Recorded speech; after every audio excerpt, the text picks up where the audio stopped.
사도신경은 성령 하나님에 대한 신앙을 고백하고 곧이어 거룩한 공교회와 성도의 교제에 대한 신앙을 고백합니다.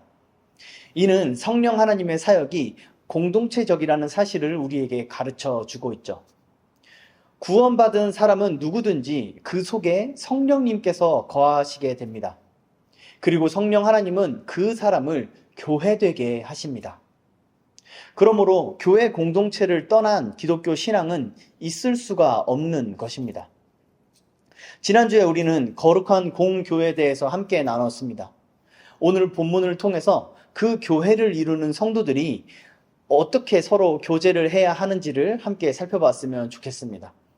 성도의 교제를 이루는 것이 무엇인지, 그리고 그 교제의 열매가 무엇인지를 살펴보고 마지막으로 그런 성도의 교제를 방해하는 사탄의 공격에 대해서 함께 살펴봤으면 좋겠습니다. 우리가 오늘 읽은 본문인 이 사도행전 4장 32절은 접속사로 시작하고 있습니다. 한글 번역에서는 그 접속사가 빠졌는데요. 헬라어 원문에서는 이제, 그리고, 그래서라는 의미를 가진 접속사가 쓰여 있습니다. 그래서 이 32절부터 나오는 내용과 그 앞의 이야기의 연속성을 나타내고 있는 것이죠. 그래서 이 본문의 앞에 어떤 이야기가 있었는지를 함께 살펴봐야 합니다. 제가 간단히 말씀을 드리자면 복음을 전하다가 붙잡혔던 사도들이 풀려나게 됩니다. 그리고 성도들이 함께 모여서 하나님을 찬양하고 함께 예배를 드립니다. 그리고 그 모인 자리에 성령이 충만하게 임했다라고 기록하고 있습니다. 그리고 오늘 본문이 시작되는 것이죠. 오늘 함께 읽은 이 본문은 매우 유명한 본문입니다. 많은 사람들은 이 본문에서 초대교회의 아름다운 모습을 발견하곤 합니다. 그때 주로 주목하게 되는 것은 모든 물건을 서로 통용하는 모습인 것 같습니다. 하지만 본문의 강조점은 거기에 있지 않습니다. 본문은 오히려 그런 구제와 섬김의 모습이 나타나게 된 배경, 그 원인에 주목합니다. 그래서 이 32절도 접속사를 통해서 앞선 내용의 결과로서 본문을 설명하고 있습니다. 여기서 우리가 배울 수 있는 것은 성도의 교제가 함께 드리는 공예배에서 시작했다는 것입니다. 그리고 성도의 교제는 성령의 충만함을 나타내는 표지다라는 것입니다. 함께 모여서 하나님을 찬양하고 하나님의 말씀으로 기도하는 그 공예배 가운데 성령께서 충만하게 임하셨습니다. 그리고 32절은 그 사람들을 믿는 무리라고 말하면서 그들이 한 마음과 한 뜻이 되었다라고 말하고 있습니다. 여기서 한 뜻이라고 번역된 단어는 영혼, 마음으로도 번역되는 단어입니다. 이렇게 비슷한 단어를 반복해서 말함으로써 강조하고 있는 것이죠. 그래서 이 32절은, 그리고 이 본문은 재산을 나누는 것이 아니라 이 믿는 무리가 한 마음이 되었다는 것에 강조점이 있습니다. 성도들은 서로의 재산 상황을 알 수 있을 정도로 서로 신뢰와 사랑으로 교제했던 것입니다. 그렇게 서로 교제를 하게 된 결과 함께 나누고자 하는 마음이 자연스럽게 생겨난 것이죠. 또 34절과 35절을 보시면 서로의 부족함이 무엇이고 필요가 무엇인지를 서로 알고 있었다는 것을 우리는 확인할 수 있습니다.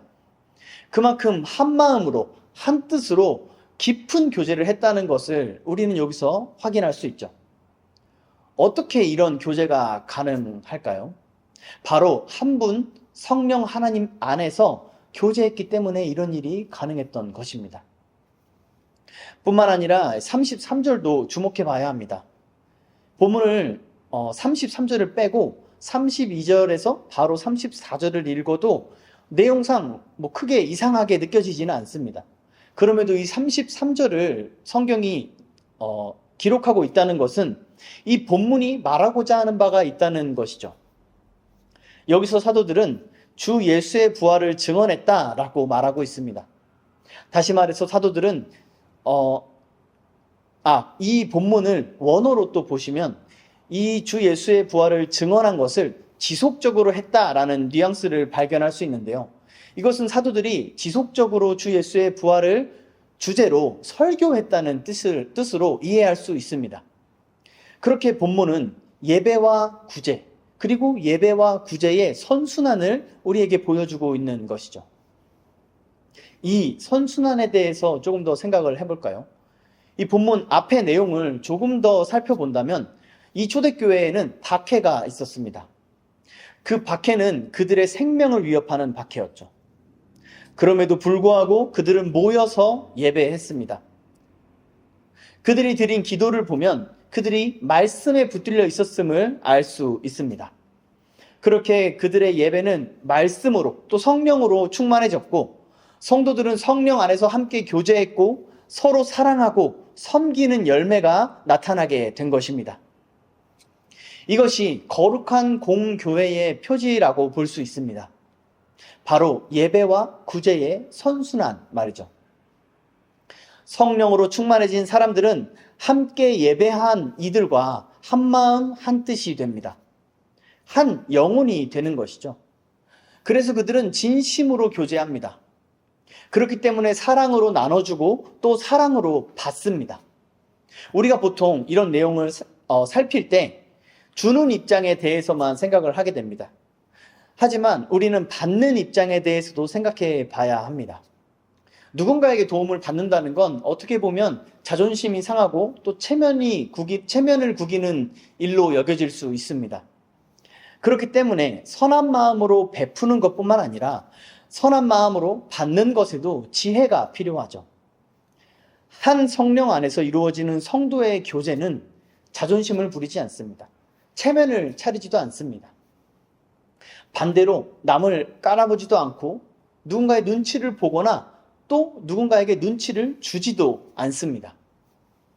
그래서 남과 자신을 비교하면서 위축되거나 혹은 반대로 의시되거나 자랑하지도 않는 것이죠. 이러한 성도의 교제는 저절로 이루어지는 것이 아닙니다. 거기에는 하나님의 말씀을 바르게 전하는 예배가 있고 주 예수의 부활을 전하는 설교가 있다고 오늘 본문은 우리에게 가르쳐주고 있습니다. 여기서 우리가 주목해야 할 것은 오늘 본문이 사도들이 지속적으로 전한 설교의 주제가 부활이었음을 명백히 말하고 있다는 점입니다. 부활을 통해 은혜를 받은 사람은 하늘에 속한 모든 신령한 복을 사모하게 되기 때문에 이 땅의 것에 소망을 두지 않습니다. 그러니 자신이 소유하고 있는 어떤 것도 자기 것이다 라고 주장하지 않게 되는 것이죠. 그 결과 한마음이 된 성도의 교제와 구제, 그리고 섬김이라는 열매가 맺어지게 되는 것입니다. 부활에 관한 설교를 공예배를 통해 지속적으로 듣고 큰 은혜를 받고 그 은혜를 실천하는 것으로 말이죠. 따라서 한마음 한뜻으로 한 분 성령 하나님 안에서 이루어지는 성도의 교제의 핵심은 부활신앙이라고 할 수 있습니다. 사랑하는 성도 여러분, 여러분들이 지금까지 드리는 예배와 또 들으시는 설교들이 여러분의 삶에 이러한 영향을 나타내고 있습니까? 이러한 변화를 일으키고 있습니까? 우리가 예배를 통해서 성령이 충만해지고 큰 은혜를 받았다면 그것은 반드시 삶의 변화로 나타나야 합니다. 그리고 그 변화는 공동체적이어야 합니다. 성령님은 우리를 교회되게 하시는 분이기 때문에 그렇습니다. 우리는 자주 은혜 받았다라는 표현을 많이 하곤 합니다.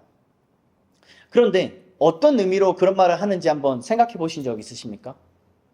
무엇을 근거로 내가 은혜를 받았다라고 생각을 하십니까? 그리고 그것이 성경이 우리에게 가르쳐주고 있는 그 은혜가 맞는지 확인해 보신 적 있으십니까? 성경이 말하는 은혜와 그 은혜를 받았다는 것은 감정적인 표현만이 아닙니다. 오늘 본문이 우리에게 가르쳐주는 은혜는 우리를 교회되게 합니다. 우리를 서로 교제하게 만드는 것입니다. 이처럼 성경이 말하는 은혜는 행동의 변화라는 열매를 나타내는 것입니다. 아무리 많은 예배를 드리고 아무리 많은 설교를 듣고 아무리 많은 집회에 참석한다 해도 그리고 거기서 받은 은혜가 아무리 크고 많다 하더라도 그것들이 자신의 삶을 변화시키지 못한다면 그게 무슨 의미가 있습니까? 그렇게 능력 없는 은혜가 정말로 능력이 많으신 하나님께서 우리에게 주신 은혜가 맞기는 한 걸까요? 그때 받은 은혜는 도대체 무엇이었습니까? 그 은혜가 정말 하나님께서 주신 게 맞다면 어째서 그 은혜는 그 사람의 삶에서, 우리의 삶에서 별다른 능력을 발휘하지 못하고 안개처럼 사라져버리는 것일까요?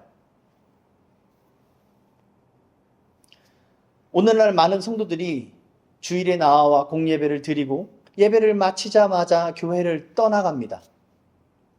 소그룹 모임과 성도의 교제에 대한 필요성에 의문을 갖기도 합니다. 그 의문에 대한 답을 성경은 명확하게 해주고 있는데도 불구하고 듣고 싶어 하지 않습니다. 자기의 생각과 감정과 판단이 성경의 말씀보다 앞서고 있는 것 아닙니까?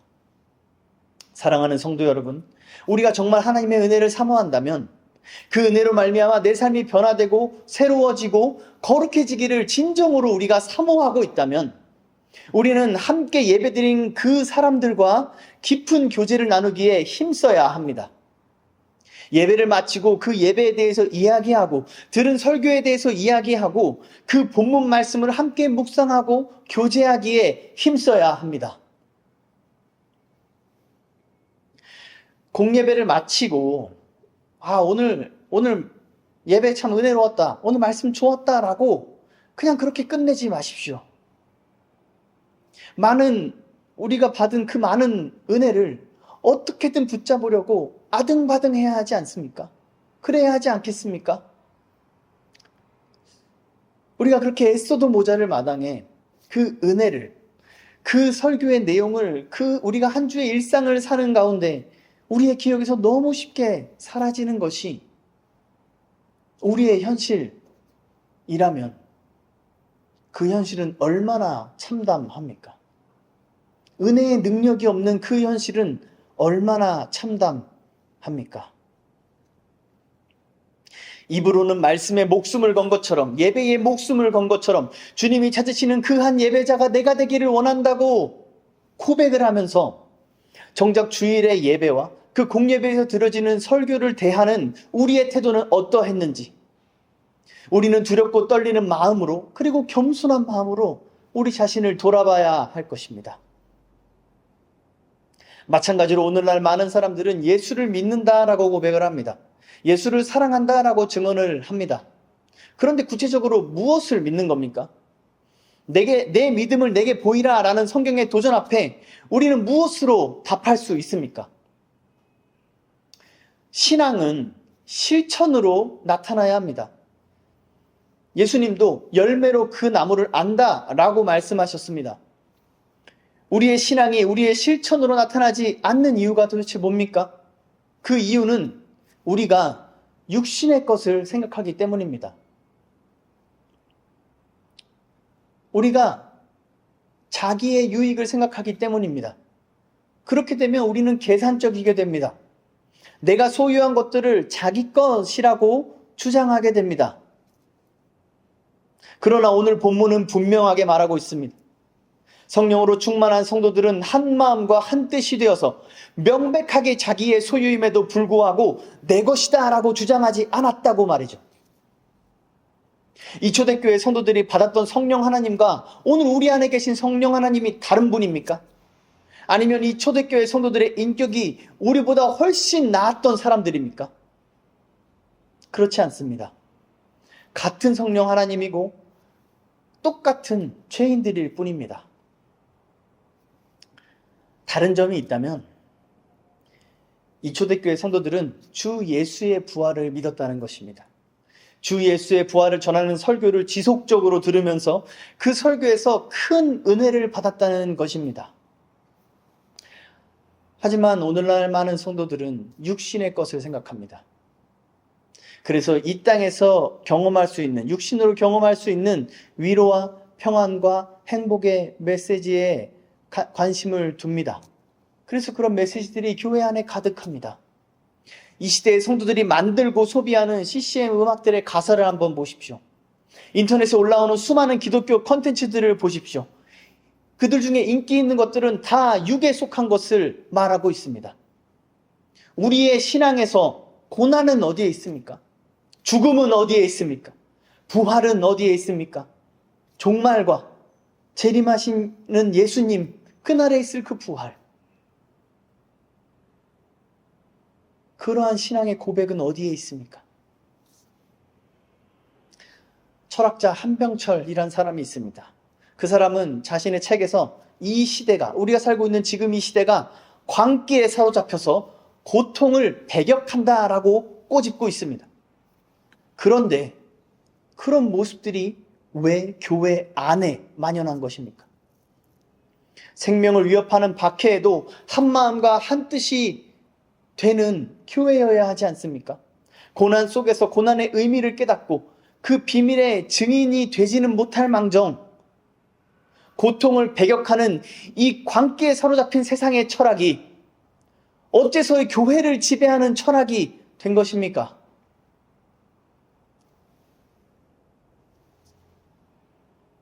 어떻게 그리스도를 믿고 사랑한다는 사람들이 그리스도의 십자가를 배격하냐는 말입니다. 사랑하는 성도 여러분, 우리는 세상과 달라야 합니다. 오직 깨어 정신을 차려야 합니다. 하나님의 나라와 부활을 깊이 생각하십시오. 사도 바울처럼 그리스도와 그 부활의 권능과 그 고난에 참여함을 알고자 하여 그의 죽으심을 본받아 어떻게 해서든지 죽은 자 가운데서 부활에 이르기를 우리는 사모해야 합니다. 복음은 처음부터 이것을 주제로 삼았습니다. 하나님의 나라는 우리가 죽어서 영으로 가는 것만을 의미하지는 않습니다. 예수께서 재림하실 때 그 종말에 이루어질 새 하늘과 새 땅을 말하는 것입니다. 그날에 우리는 거룩하고 흠이 없는 육체로 부활하게 될 것입니다. 그리고 영원토록 우리 주 예수와 그의 영원한 나라에서 함께 살게 될 것입니다. 그 나라는 그리스도를 머리 삼은 성도의 교제로 충만합니다. 그 날에 진정한 하나됨이 그리스도 안에서 이루어질 것입니다. 이것을 진정으로 믿는 사람이라면, 부활신앙을 가진 사람이라면 누구든지 지금 내 옆에 있는 성도와 교제하면서 바로 지금 그 영광의 나라를 경험하기를 사모하는 것은 지극히 당연한 일입니다. 육의 것을 생각하면 성도의 교제가 불편하고 번거로운 것이 됩니다. 그러나 영의 것, 하늘에 속한 것을 사모하는 사람은 성도의 교제 가운데 기뻐하고 즐거워할 것입니다. 이것이 사도들이 지속적으로 설교했던 것이고 기독교 신앙의 핵심이라고 할 수 있습니다. 그러므로 우리는 지속적으로 부활에 관한 설교를 들어야 합니다. 우리는 바른 설교를, 올바른 설교를 사모해야 합니다. 거짓 설교, 거짓 복음은 초대교회 때부터 교회 안에 존재했습니다. 그러므로 성도들은 설교자와 설교를 분별해서 들을 줄 알아야 합니다. 또한 성도들은 설교자들이 바른 복음을 전하도록 기도할 책무가 있습니다. 그것은 교회 공동체의 생명에 직결되는 문제이기 때문입니다. 자신이 속한 지교회뿐만 아니라 한국교회를 위해서, 그리고 이 시대의 모든 교회를 위해서 우리는 기도해야 합니다. 사랑하는 성도 여러분, 설교자들을 위해 기도하십시오. 정말 중요하고 또 정말 단순한 적용이죠. 하지만 정말 많은 사람들이 실제로 행하지는 않는 것 아닙니까? 우리는 기도해야 합니다. 우리는 교회를 위해 기도해야 하고 예배를 위해 기도해야 하고 그 예배에서 전해지는 설교와 그 설교를 전하는 설교자들을 위해 기도해야 합니다. 주 예수의 부활에 대한 설교가 이 시대에 가득할 수 있도록, 더 넘쳐날 수 있도록, 그리고 지속될 수 있도록 우리는 한 마음과 한 뜻으로 기도해야 할 줄 믿습니다. 그리고 그 기도는 말씀에 기초해야 합니다. 그 기도는 공동체적이어야 합니다. 나 자신을 위한 개인적인 기도가 아니라 그리스도 안에서 한 몸 된 모든 지체를 위한 기도여야 한다는 말입니다. 우리가 이렇게 교회를 위해 기도하고 예배를 위해 기도하고 설교자와 설교를 위해 기도할 때 우리는 예배와 설교를 통해서 우리의 마음에 성령이 충만해지는 것을 경험하게 될 것입니다. 그리고 매 예배와 설교의 자리에서 그러한 은혜를 더욱더 사모하게 될 것입니다. 여러분은 오늘 어떤 마음으로 교회에 나오셨습니까? 예배를 드리고 있는 지금은 어떤 마음이십니까? 그냥 습관을 따라 나오셨습니까? 아니면 누군가의 손에 이끌려 나오셨나요? 아니면 교회 안 가면 벌 받을 것 같아서 이 자리에 나와 계신 분이 혹시 계십니까? 사랑하는 성도 여러분, 지금이라도 마음을 돌이켜 은혜를 사모하십시오. 하나님은 그분의 말씀을 통해 설교자들을 통해 전해지는 그 부활의 복음을 통해서 우리에게 이 예배 자리에 나오는 성도들에게 큰 은혜를 베푸시기를 원하시는 분이십니다. 그러므로 우리는 예배 자리에서 그러한 은혜를 사모하는 마음으로 하나님을 바라보고 하나님의 말씀을 들어야 할 줄 믿습니다. 또한 신앙의 연차가 있으신 성도님들에게 이렇게 권면합니다. 주 예수의 부활이 여러분에게 큰 은혜로 여겨지십니까? 지난 한 주 여러분의 묵상과 적용과 기도의 제목들이 주 예수의 부활을 근거하고 있습니까? 목표하고 있습니까? 그것을 사모하고 있습니까? 우리 자신의 신앙을 점검하는 은혜가 있기를 간절히 축원합니다. 그리고 부활을 열망하는 우리 모두가 되기를 우리 주 예수의 이름으로 간절히 축원합니다. 계속해서 본문은 큰 은혜를 받은 그 열매가 성도의 교제임을 우리에게 가르쳐 줍니다. 그리고 그 교제 열매가 구제임을 또한 우리에게 가르쳐 주고 있죠. 여기서 먼저 짚고 넘어갔으면 하는 게 있습니다. 오늘 우리가 살펴보고 있는 이 본문은 많은 사이비 이단들이 교인들의 재산을 탐할 때 즐겨 사용하는 구절이었습니다.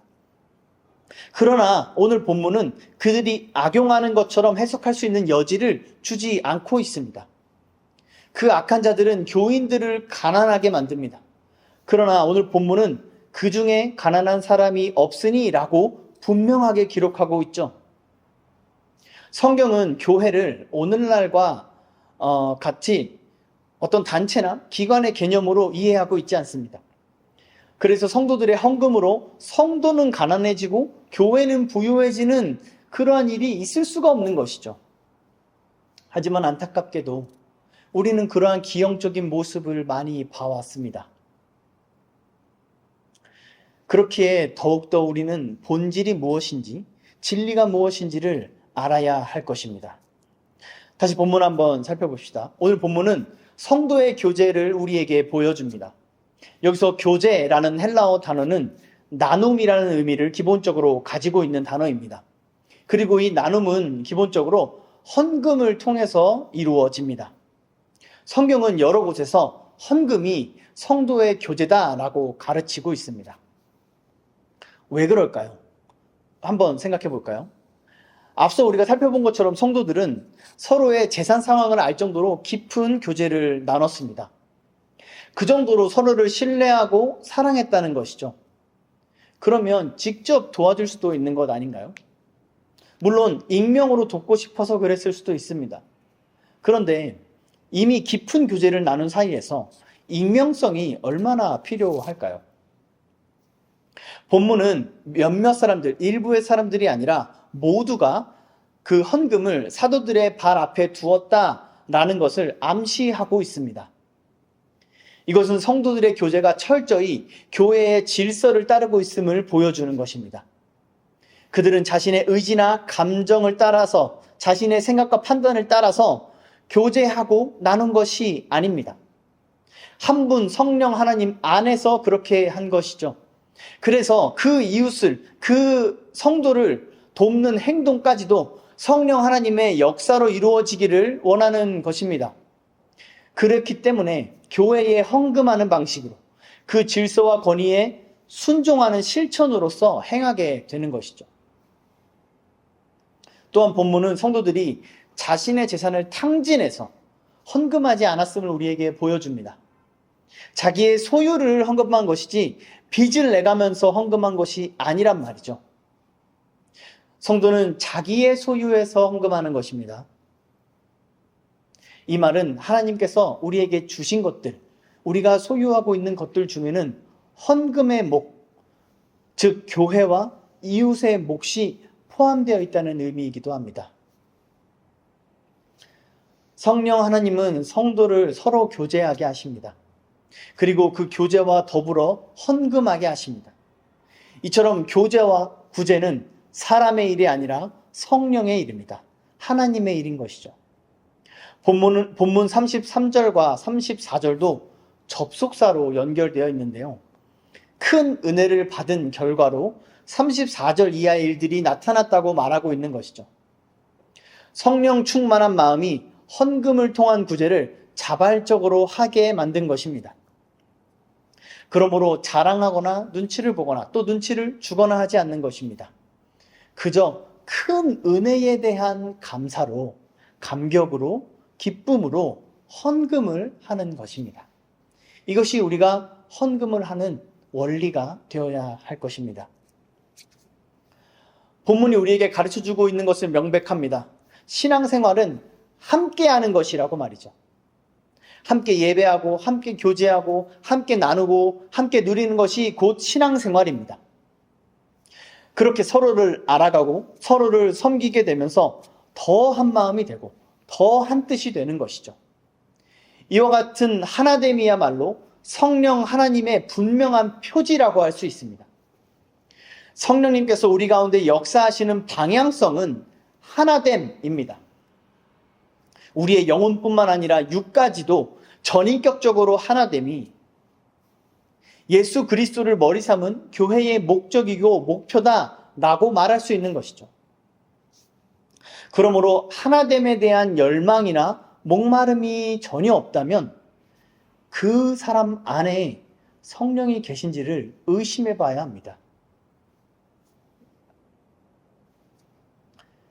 많은 사람들이 성령의 충만함을 원합니다. 많은 사람들이 성령을 따라 살고 싶다고 고백합니다. 성경은 그에 대한 답을 명백하게 우리에게 가르쳐주고 있습니다. 교회로 살아가라 라고 말이죠. 우리가 듣는 말씀의 적용과 우리가 받은 은혜에 대한 반응을 공동체적으로 해야 한다는 말입니다. 우리가 자기 자신의 죄성에 대해 지치고 또 환멸을 느끼면서 성령을 따라 살기를 간절히 바라게 되는 것은 구원받은 성도에게 매우 자연스러운 모습입니다. 하나님께서는 그 마음을 기뻐하십니다. 그리고 그렇게 살 수 있는 방법을 우리에게 가르쳐 주십니다. 우리가 그 방법대로 살기 위해서는 우리의 사고방식을 바꿀 필요가 있습니다. 우리는 공동체적으로 사고해야 합니다. 이 변화의 시작은 우리의 기도를 바꾸는 것으로부터 시작할 수 있습니다. 바로 나 자신을 위한 기도 이전에 내 이웃과 형제들을 위한 기도를 하는 것입니다.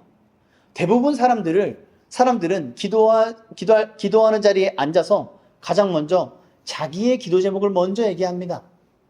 그렇죠. 그런데 이것을 한번 이 사고방식, 이거를 뒤집어 보는 것입니다.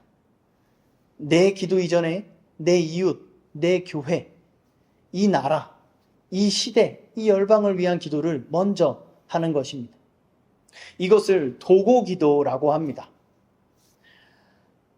이 도고기도를 하기 위해서는 내 이웃, 나와 함께 예배하는 이 성도들의 기도 제목을 또 알아야겠죠. 우리가 사랑하는 마음으로 또 겸손히 섬기는 마음으로 그들에게 기도 제목을 요청하는 것부터 우리는 실천할 수 있을 것입니다.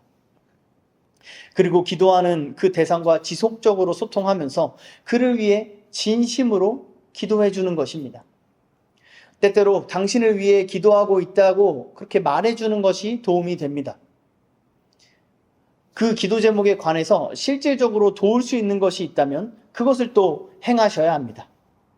이처럼 도고기도는 단순히 입으로 하는 기도에 지나지 않습니다. 밥을 사주거나 커피를 사주거나 시간을 내어 함께 있어주는 것도 이 도고기도에 포함되는 것이죠. 그런데 이렇게 도고 기도를 하다 보면 관계 속에서 상처받을 일을 만나곤 합니다.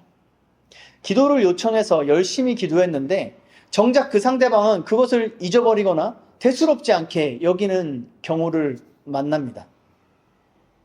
그 사람을 위한 나의 섬김과 어떤 헌신을 감사히 여기지 않는 모습을 우리는 직면할 때도 있습니다. 그러나 사랑하는 성도 여러분, 그러할 때라도 낙심하지 마십시오. 우리는 성령의 능력으로 이러한 일을 행하는 것 아닙니까? 그렇다면 그 아픔과 고난과 상실감, 배신감, 그 고난을 통해서도 우리를 거룩하게 하시고 복되게 하시는 성령 하나님께 우리의 소망을 두어야 합니다. 또한 성령 충만한 신앙생활은 헌금하는 신앙생활이다 라고 말하고 있습니다. 사랑하는 성도 여러분, 적극적으로 헌금을 하십시오. 사도 바울도 이렇게 헌금하기를 독려하면서 이렇게 말하고 있습니다. 고린도후서 8장 말씀입니다. 형제들아, 하나님께서 마게도냐 교회들에게 주신 은혜를 우리가 너희에게 알리노니 환난의 많은 시련 가운데 그들의 넘치는 기쁨과 극심한 가난이 그들의 풍성한 연보를 넘치도록 하게 하였느니라.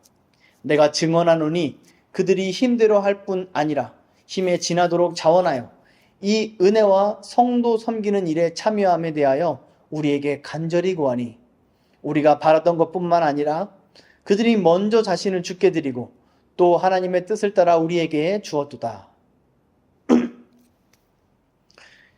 이 마게도냐의 성도들은 환난의 많은 시련 가운데 있었습니다. 그들은 극심한 가난에 있었습니다. 그럼에도 불구하고 그들은 예루살렘 교회 성도들을 돕는 일에 참여하기를 원했던 것입니다. 자신들도 어려운 상황임에도 말이죠. 이 말이 놀랍지 않습니까? 그들의 넘치는 기쁨뿐만 아니라 그들의 극심한 가난이 그들의 풍성한 연보를 넘치게 했다라고 말하고 있습니다. 그들은 자신들이 굶더라도 예루살렘의 성도들이 한 끼 식사라도 더 하게 되기를 간절히 바랐던 것입니다. 그렇게 그들은 힘대로 할 뿐 아니라 힘에 지나도록 자원했습니다. 그렇게 자신들의 헌금을 꼭 받아달라고 간절히 구했다라고 사도 바울은 말하고 있습니다. 성도의 교제는 은혜로 해야 합니다. 은혜는 우리로 하여금 자기를 부인하게 만듭니다. 나보다 남을 낮게 여기게 만듭니다. 그래서 내 이웃을 내 몸같이 사랑하게 해줍니다. 이 사랑은 부모가 자녀에게 베푸는 사랑과 같습니다. 연인이 서로에게 베푸는 사랑과 같습니다. 미련하다 싶을 정도로 자신을 돌보지 않고 사랑하는 그 사람의 종이 되는 것처럼 섬기는 것입니다. 이러한 사랑은 부활신앙을 근거로 할 때 온전해질 수 있습니다. 부활이 성도들의 교제의 근간이 되는 은혜이기 때문이죠. 그 은혜를 우리에게 공급해주는 설교를 통해, 그리고 그 설교가 전해지는 공예배를 통해 우리는 주 예수의 부활을 생각하고 또 그것을 더욱 그 믿음으로 받는 은혜로 말미암아 이러한 실천을 하는 그 선순환의 삶을 계속해서 살 수 있는 것입니다. 바울은 이 교회가 이렇게 헌금했으니까 너네도 이렇게 헌금해 라고 말하려고, 그렇게 교회들끼리 비교하려고 이 말을 하고 있는 것이 아닙니다. 이 헌금이 하나님의 일이고 성령의 역사고 큰 은혜의 역사임을 마게도냐 성도들도 그리고 고린도 성도들도 다 알고 있었습니다. 그래서 그 은혜에 참여하기를 사도 바울은 바라는 것입니다. 어떻게 참여합니까? 바로 헌금을 통해서 참여하는 것입니다. 사랑하는 성도 여러분, 교회에 헌금하십시오. 그리고 교회가 그 헌금을 진리를 따라서, 하나님의 말씀을 따라서 집행할 수 있도록 기도하십시오. 앞서 말씀드린 것처럼 우리는 돈에 관해서 기형적이고 더러운 교회의 모습을 많이 봐왔습니다. 하지만 그렇다고 해서 헌금을 하지 않는 것은 은혜에 참여하는 수단을 포기하는 아주 미련한 선택입니다. 그것이야말로 사탄이 원하는 것입니다. 오히려 우리는 헌금을 통해 은혜에 참여함으로 그 헌금들이 교회를 회복하고 교회를 살리고 성령의 역사에 사용되기를 간절히 바라고 또 그렇게 되기를 우리가 기도함으로 더욱 힘써야 할 줄 믿습니다. 또한 교회 안에서 받는 자가 되는 경우도 있습니다. 은혜의 열매는 꼭 주는 것만은 아닙니다. 받는 것도 은혜의 열매입니다. 그러므로 사랑하는 성도 여러분, 잘 받으시기를 축복합니다.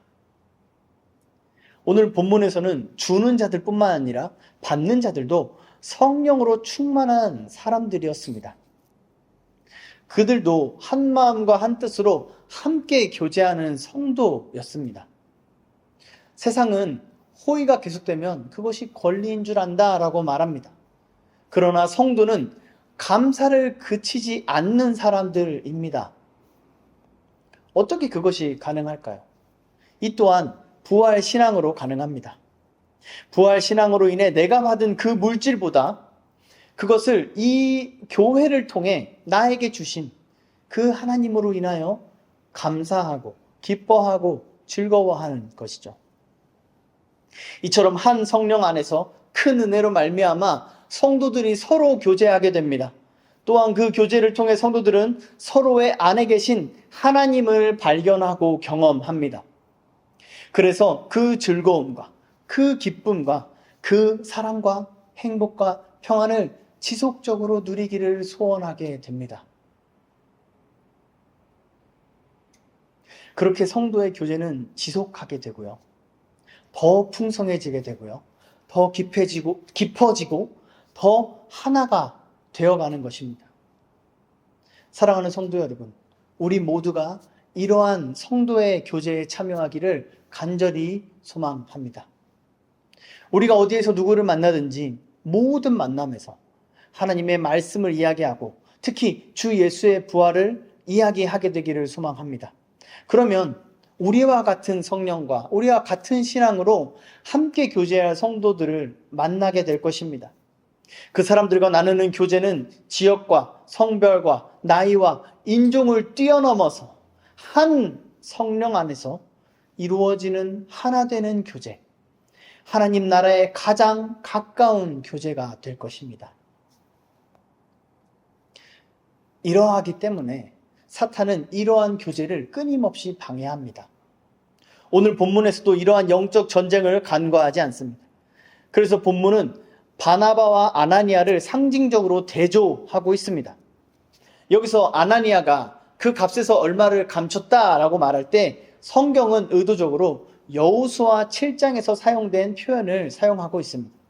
여호수아 7장은 아간이라는 사람이 등장하는데요. 그 사람은 전리품 중 일부를 감춤으로써 신앙 공동체의 승리를 회방했던 사람입니다. 이것이 사탄의 목적입니다. 사탄은 끊임없이 교회를 공격합니다. 그리고 그 공격은 성도들의 하나됨을 회방하고 방해하는 것으로 이루어집니다. 교회의 승리는 바로 이 성도의 하나됨에 있기 때문입니다. 본문 3절에서 베드로는 아나니아를 책망하면서 그의 마음에 사탄이 가득하다라고 말합니다. 이것은 앞서서 성도들이 큰 은혜를 받았다라고 말한 것과 대조됩니다. 그 은혜의 열매는 교제와 구제였습니다. 그러나 사탄으로 가득한 마음은 거짓과 속임이라는 열매를 맺었습니다. 4절에서는 어찌하여 이 일을 내 마음에 두었느냐라고 말하고 있는데요. 여기서 이 일이라고 번역된 단어는 이것이 계획적인 일이었음을 뜻합니다. 이를 통해서 본문은 아나니아와 삽비라가 전부를 바치지 않았다는 게 문제가 아니라 악한 의도를 가지고 악한 계획을 가지고 이러한 일을 했다는 것이 문제임을 지적하고 있는 것입니다. 또한 8절에서 이것뿐으로 번역된 단어는 많다라는 의미를 가지고 있는 단어인데요. 이것은 그들이 바친 재물이 결코 적은 양은 아니었다는 것을 암시하고 있습니다. 어쩌면 그들은 그 재산의 거의 대부분을 바쳤고 아주 적은 양만 빼돌렸을 수도 있습니다. 그러나 그런 양과 액수가 중요한 게 아니죠. 그들의 마음에는 하나님 안에서 함께 교제하는 성도들을 속이려는 악한 의도가 있었다는 게 중요합니다. 사탄이 가득한 마음은 이처럼 악한 일을 계획하고 그것을 행동하게 만듭니다. 사도 베드로는 그들이 함께 교제하는 성도들을 속이려고 한 것은 그 성도들 안에 있는 하나님을 속이는 것이라고 말합니다. 우리는 이 점에 대해서 경각심을 가져야 합니다. 5절과 10절에서 혼이 떠나니 라는 표현이 있습니다. 이 표현은 위에 32절에서 한 뜻이 되었다라는 표현에 반대가 되는 단어를 사용하고 있는데요. 이것 또한 일종의 대조를 보여주고 있다고 볼 수 있습니다. 혼은 생명에 관련된 것이죠. 혼이 떠나면 죽는 거니까요. 이처럼 성도의 교제, 그리고 그 열매로 나타난 구제와 섬김, 또한 그것을 대적하는 거짓과 속임의 문제, 이 모두가 생명에 관한 것입니다. 그러므로 큰 권능 앞에 두려워함이 마땅한 것이죠. 우리는 사탄으로 가득한 마음이 은혜를 흉내낼 수 있음을 기억해야 합니다. 그러나 은혜를 사칭하는 것은 그 은혜의 주인이신 하나님께 범죄하는 것입니다. 사람을 속이는 것은 그 사람 속에 있는 성령을 속이는 것입니다. 그 성령을 속이려는 것이죠. 어쩌면 아나니아와 삽비라는 자기 자신까지도 속였을지도 모릅니다. 그러므로 우리는 이 사건을 볼 때에 두려워하면서 경각심을 가져야 합니다. 또한 우리는 신앙생활이 생명에 관한 것임을 명심해야 할 줄 믿습니다.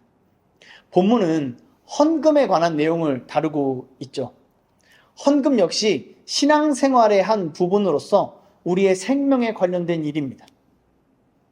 헌금이 우리의 생명에 관련된 일입니다. 성도를 속이는 것, 성도에게 거짓말하는 것 또한 우리의 목숨이 달린 일이란 사실을 우리는 명심해야 합니다. 우리가 모여서 예배하는 것, 그 예배에서 은혜를 받는 것 역시 단순히 도덕적이거나 감정적인 것이 아니라 우리의 생명이 걸린 일임을 우리는 명심해야 합니다. 기독교 신앙은 죽음에서 건진받아 새 생명을 얻은 것입니다. 그러므로 이 신앙은 언제나 생명이 걸려 있습니다.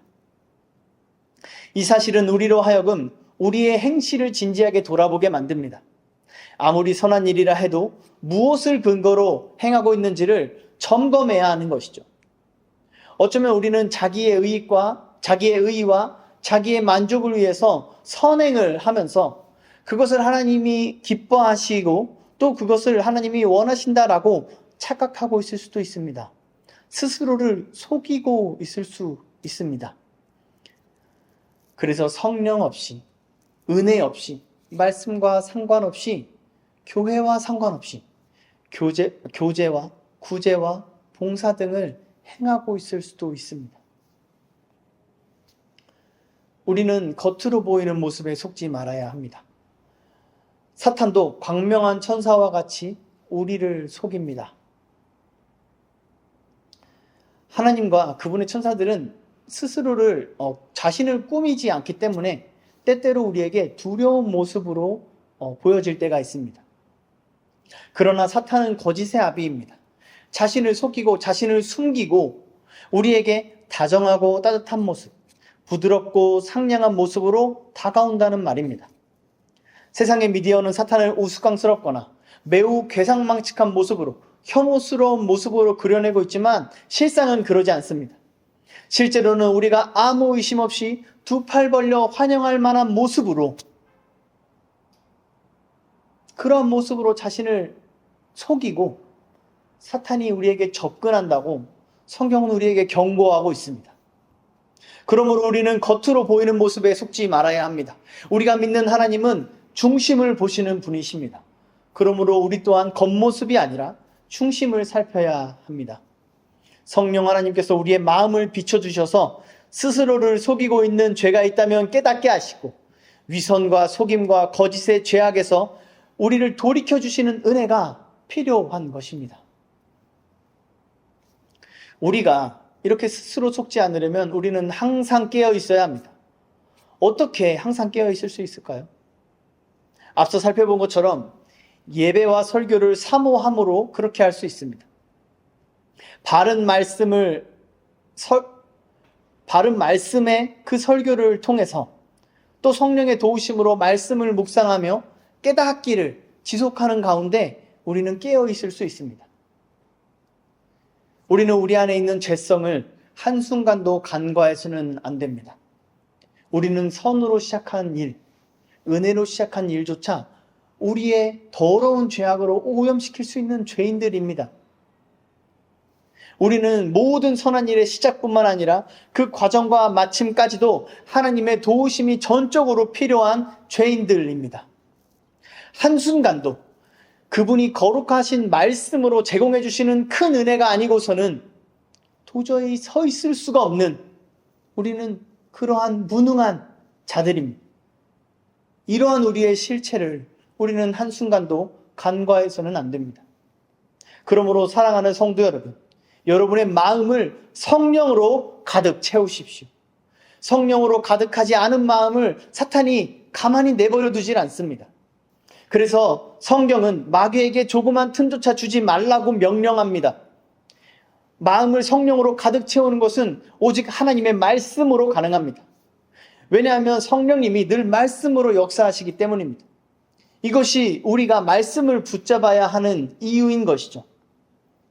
이것은 그냥 미련하게 성경을 많이 봐라, 말씀을 많이 봐라 라고 말하는 것이 아닙니다. 어떤 사람들은 이해하지 못해도 그냥 성경을 많이 보는 것이 우리의 영혼에 유익하다라고 말합니다. 그렇지 않습니다. 기독교는 그런 종교가 아닙니다. 그들의 그런 주장은 이방 종교와 무엇이 다릅니까? 그저 주문을 외우는 것만으로 영적 효력을 얻는다고 믿는 우상 숭배자들과 논리적으로 무엇이 다릅니까? 기독교는 그런 종교들과 완전히 다른 신앙을 우리에게 가르쳐 줍니다. 단순히 말씀을 많이 보라고 가르치는 것이 아니라 말씀을 이해하고 깨달으라고 가르쳐 줍니다. 하나님께서는 택하신 자들에게 자신의 말씀을 깨닫게 하시는 은혜를, 그 특권을 주십니다. 그리고 스스로 지혜롭다고 여기는 미련한 자들에게는 깨닫지 못하게 그들의 눈과 귀를 가리신다고 말씀하십니다. 그러므로 신자들에게 성경을 묵상하라고 권면하는 것은 그 말씀을 이해하고 깨닫고 삶의 열매로서 나타내라는 권면이지 그저 많이 읽기만 하라는 권면은 아닌 것입니다. 성경을 많이 읽는 것은 불신자들도 탁월하게 해냅니다. 따라서 신자에게 성경을 몇 독했는지, 필사를 얼마나 했는지, 성경 스토리에 대해서 얼마나 설명할 수 있는지 따위는 결코 자랑이 되지 않습니다. 우리의 자랑은 그 성경 말씀을 통해 우리의 삶에 역사하신 하나님 뿐입니다. 우리 본문 11절을 읽겠습니다. 온 교회와 이 일을 듣는 사람들이 다 크게 두려워하니라. 아멘. 사도행전에서 이 교회라는 단어가 여기에 처음 등장합니다. 교회는요, 하나님을 두려워하는 공동체입니다. 교회는 예배하는 공동체입니다. 교회는 성령으로 하나 되는 공동체입니다. 교회는 부활 신앙으로 하나 되는 공동체입니다. 교회는 개인을 주장하지 않는 공동체입니다. 그래서 사랑으로 서로 섬기고 존귀 여기고 정직하게 교제하는 공동체입니다. 이것이 거룩한 공교회와 성도의 교제를 믿는 신앙 고백에 담긴 내용입니다. 이 신앙을 고백하는 성도들은 이 고백에 자기의 생명이 달려있음을 압니다. 그러므로 그들에겐 자신의 소유를 나누는 것이 어려운 일이 아닙니다. 그들은 자신의 목숨을 위해서 자기 아들을 버리신 하나님 아버지께서 그 아들과 함께 다른 모든 복들도 주셨음을 믿는 자들이기 때문입니다. 그 믿음을 큰 은혜로 받은 사람들이기 때문에 그 하나님께 자기의 목숨뿐만 아니라 그 목숨과 함께 다른 모든 것들도 기꺼이 드림으로 그 하나님의 영광을 찬송하기를 원하는 것입니다. 이러한 열망, 하나님을 향한 이러한 사랑이 우리 안에 있어야 할 줄 믿습니다. 우리의 삶을 통해서 이러한 열망과 이러한 사랑이 나타나야 할 줄 믿습니다. 우리가 이런 공동체, 이런 교회가 되기를 간절히 소망합니다. 우리 함께 주신 말씀으로 기도하겠습니다.